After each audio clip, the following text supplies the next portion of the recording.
আমি নামাজ পড়ি এবং হস্তমৈথুনের ও বদভ্যাসে অভ্যস্ত। আমি চেষ্টা করি এমন এই জঘন্য পাপ থেকে নিজেকে বের করতে, কিন্তু যতবারই অপরাধ করি ততবার চেষ্টা করি এবং তওবা করি। শাইখ দয়া করে বলবেন আমি কি নিজেকে কিভাবে এই পাপ থেকে বিরত রাখতে পারবো?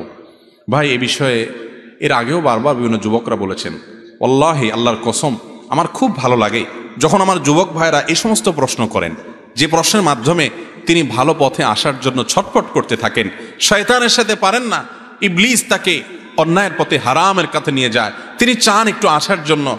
আল্লাহ তাআলা আমার এই ভাইদেরকে সাহায্য করুন।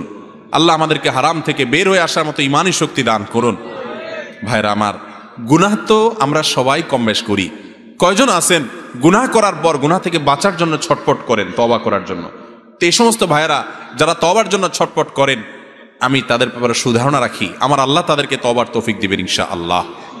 যারা পাপ করার পর, অপরাধ করার পর কোনো সেন্স নাই, কোনো হিতাহিত, কোনো ভালো মন্দ ধারণা নেই, অপরাধ বোধ নেই, অপরাধের অদৃশ্য দাহন তার ভিতরে হয় না, এই ব্যক্তি অপরাধ থেকে ছুটে আসা অনেক কঠিন হয়।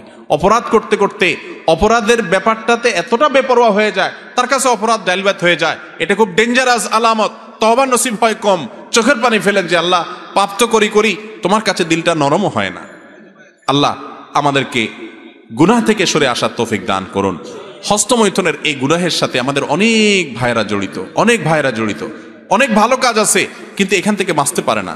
ভাই, এক নম্বর কথা হলো, মোবাইল থেকে সমস্ত খারাপ জিনিস ফরম্যাট করে ডিলিট করে দেন।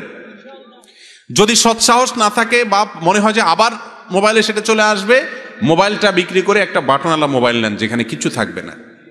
একটু কঠিন হবে, কিন্তু হিম্মত করে আল্লাহর জন্য ত্যাগ করেন না। একটু ত্যাগ করলে, প্রিয় মানুষের জন্য ত্যাগ করলে ভালো লাগে, আল্লাহর জন্য ত্যাগ করলে আপনার ভালো লাগে কাজ করবে।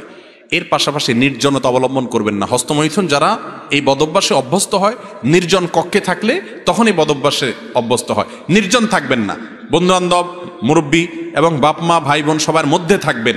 একাকিত্ব অবলম্বন করবেন না, কারণ একাকিত্ব হলে শয়তান এটা করা।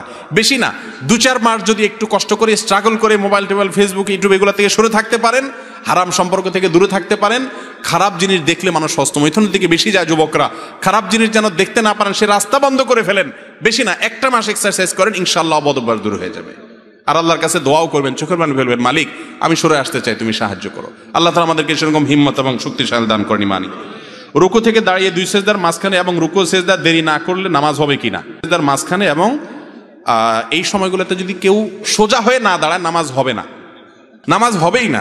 অনেকে আছে রুকু থেকে এইভাবে একটু সোজা হয়ে আবার সাথে সাথে সেজদা চলে যায়, সেজদা থেকে সোজা উঠতে না বসতে আবার সেজদা চলে যায়, নামাজ হবে না। সাফ কথা, আমার কথা না, সারা